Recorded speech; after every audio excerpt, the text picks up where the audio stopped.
So many people listen to great advice from great teachers. They listen to great material. They read books from the best coaches and most successful people in the world, but they get little or no results. They wonder why, after all this reading and listening, nothing happens. But some other people listen and achieve huge life-changing shifts. Why? I'll tell you why. I'll tell you why some get results and some don't. It's what happens after they turn the audio off. It's what happens after they put the book down, after the coach goes home, after the speech has ended. It's what happens when no one is watching. That's when it counts. When you listen, learn. These teachings, books, and speeches are not made to only get you pumped up for 5 minutes while you listen to them. They are designed to sharpen your mind, to create a mindset that is prepared to work, to create a habit of putting in the hard yards. You must listen to successful people to learn more. But that learning doesn't mean anything if you don't apply what you have learned. It's what you do after you have learned that counts. After the coaching session, after the master has left, after the training session. Are you willing to put in the work behind closed doors? Are you willing to continue the pursuit of more knowledge after the course has ended, after the motivational video has ended, after your training partner has given up? Or will you be like the majority and just step back into average? Go about your average day at your average job, and then go to your average home where you will turn on your TV and watch average shows. Turn that crap off and read something, listen to something, and then apply that something. Listen, and listen real close. Your success will be determined by what you do when no one is watching. Let me repeat that. The level of success you will achieve will be determined by the work you put in when no one is watching. By the work you put in when you're tired. By the work you put in when you don't feel like it. By the effort you put in when you feel like you don't have anything left inside. You're tired? I don't care. You'll always be tired if you don't suck it up now. You'll be tired of being broke. Tired of living with no passion. Tired of not living your potential. Tired of being sick and sick of being sick and tired. Screw that! When no one is watching, that is when you work. That is when you push harder. That is when it really counts. I could say so many things that could change your life. On this channel, we have already. Some have completely changed their lives, but some are in the same position. Why? Because when this is over, some choose to push harder and some choose to take it easy. Who are you? Are you the one that is prepared to suffer today for a better tomorrow? Or are you the one that takes it easy today and will suffer tomorrow because of that decision? Who are you? Who are you? Who are you?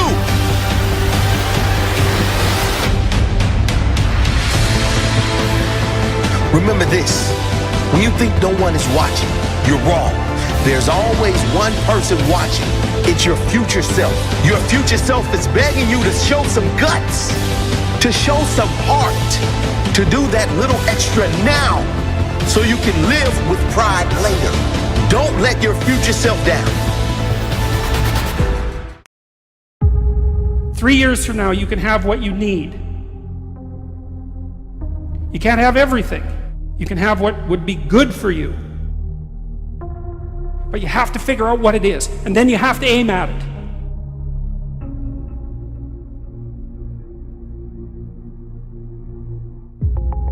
Everything that you guys want is outside your comfort zone. All the results, all the growth or potential, who you really are, is there waiting for you. But most people, they don't really want to grow. They don't really want to change. They don't really want the results. They only want it if it's easy, if it's comfortable, if it's within that realm of comfort. And they don't have to face their fears. They don't have to go through the stresses and the anxieties and overcome their limitations in life. And that's why most people will never have it. They'll never change. They'll stay the same. They'll never get the results that they really want.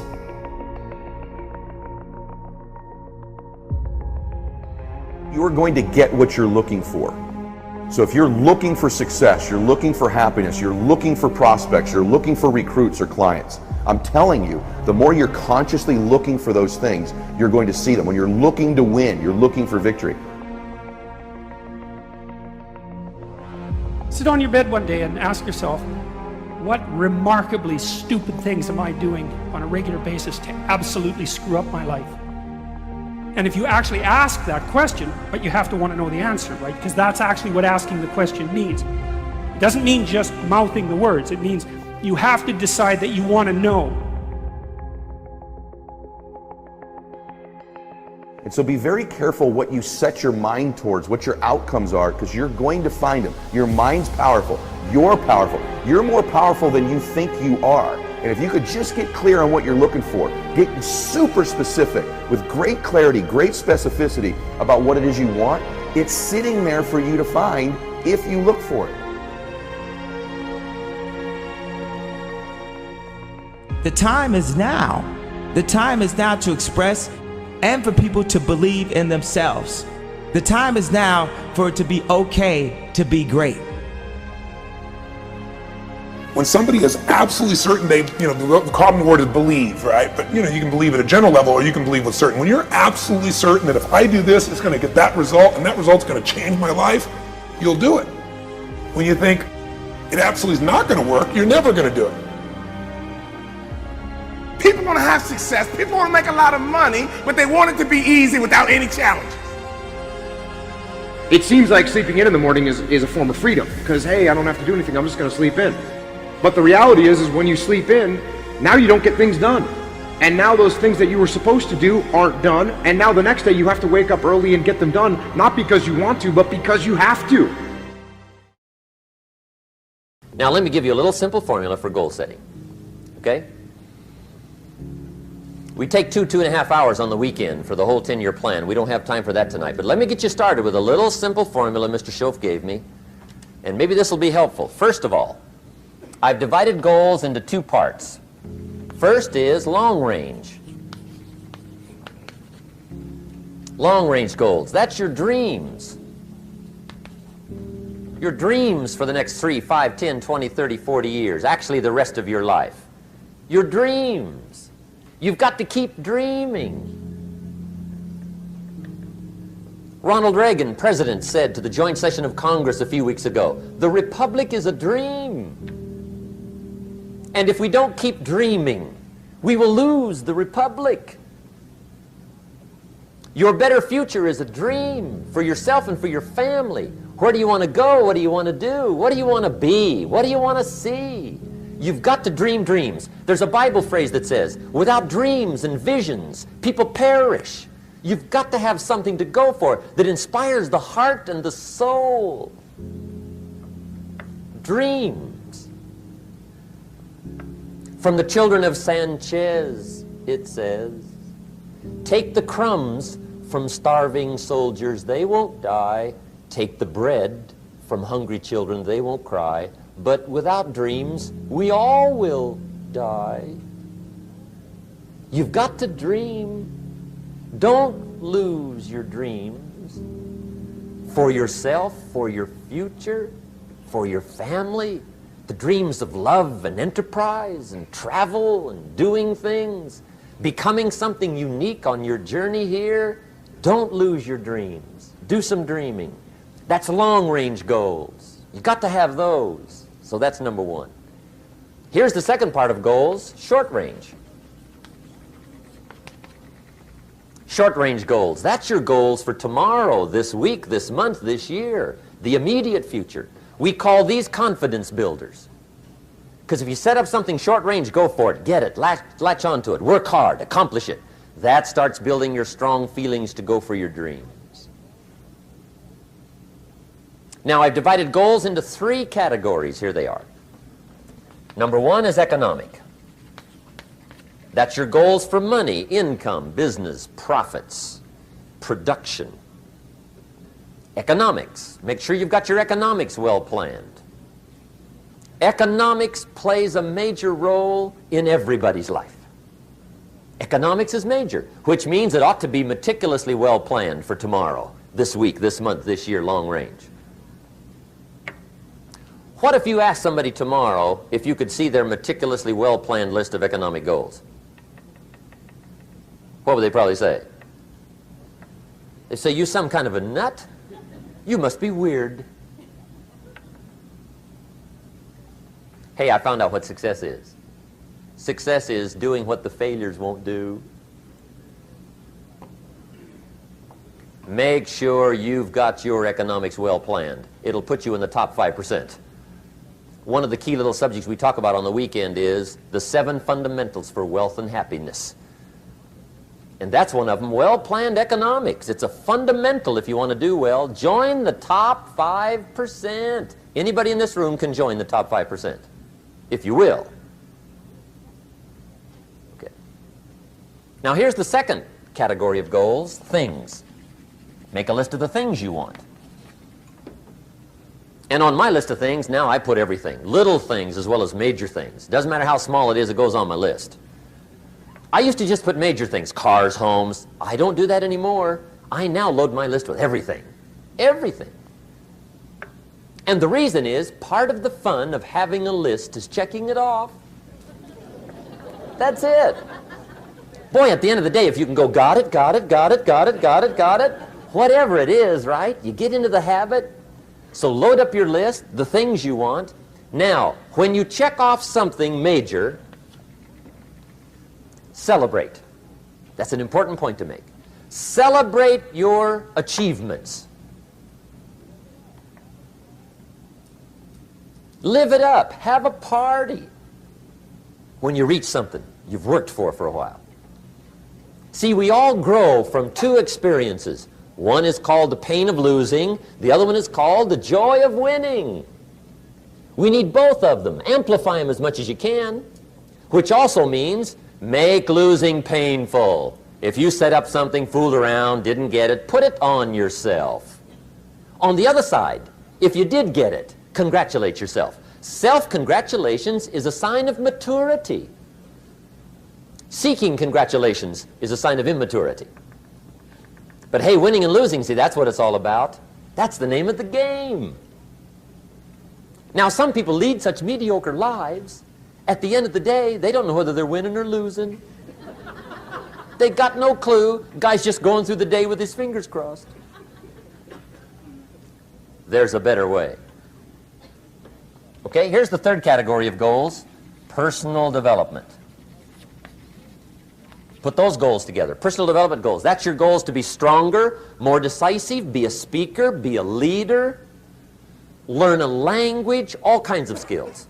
Okay? The whole weekend seminar was designed to improve all your skills so that you walk away more skillful. And that's what you want, the personal development skills. That's what attracts, that's what brings good things to your life, the person you become more skillful. Now, this is quite a package to work on. Economics, things, personal development. For tomorrow, this week, this month, this year, long range. Okay? That'll get you started. Now, here's the simple formula for setting goals. It goes like this. A, work on your goals.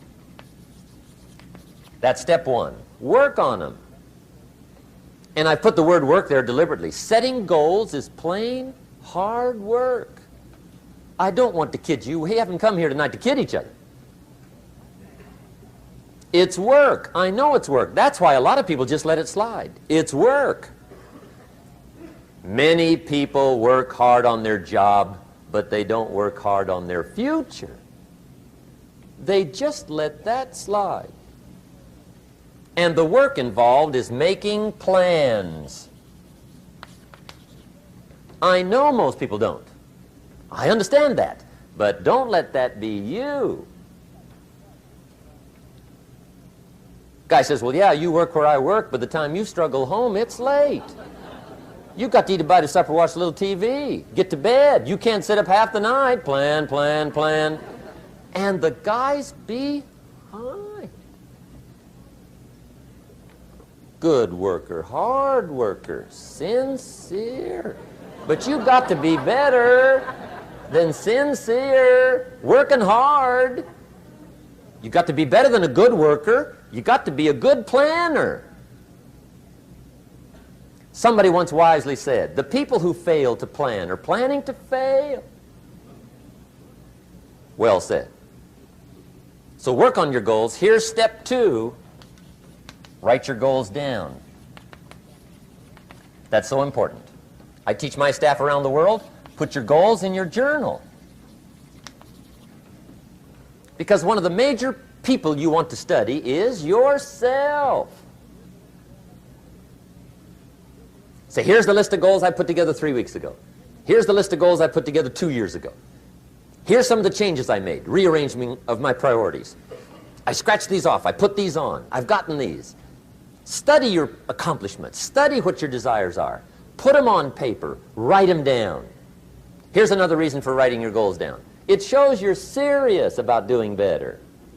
And to do better, you gotta get serious. You don't have to be grim, but you must be serious. Everybody hopes things will get better. Everybody hopes. Poor people hope. That ought to tell you something. It means the future does not get better by hope. It gets better by plan. I used to have the affliction called passive hope. It's an affliction. It's bad. Probably what's even worse than that is happy hope. Now that is really bad. That's bad. Happy hope. The guy's 50 and he's broke and he's still smiling. See, that's not good. So get serious about your goals, put them on paper, write them down. There's all kinds, his goals, her goals, their goals. Business goals, financial independence goals, family goals. I mean, there's so many things to work on this that if you don't get busy and work on it, sure enough, the time will pass. And sure enough, 5 years from now, you'll wind up where you don't want to be, wearing what you don't want to wear, driving what you don't want to drive, being what you don't want to be. Now's the time to fix it. Now, here's the third step to your goals. Check the size of your goals and the kinds of goals. How big they are, what kind they are, affects you. And here's one of the important phrases of the evening. Your goals are affecting you, whatever they are. Your goals affect your handshake. Your goals affect your attitude, personality. Your goals affect the way you walk, the way you talk, the way you dress. All day long, we're being affected by our goals. Now, some people have goals, but they have such lousy goals. The effect is bad. I asked a guy one time, what are your goals for this month? The guy said, look, if I could just scrape up enough money to pay these lousy bills. That was his goal. I'm not saying it isn't a goal. It's a goal, but it's such a lousy goal, the effect is bad. You don't jump out of bed on Monday morning and say, oh boy, another chance to go out and scrape up the money to pay my lousy bills. See, you don't do that. Usually you say, oh, not another Monday.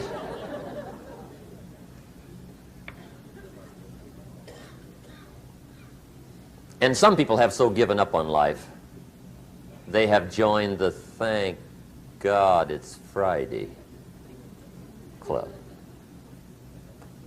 How sad. Surely those are the same people, when life is over for them, will say, thank God it's over.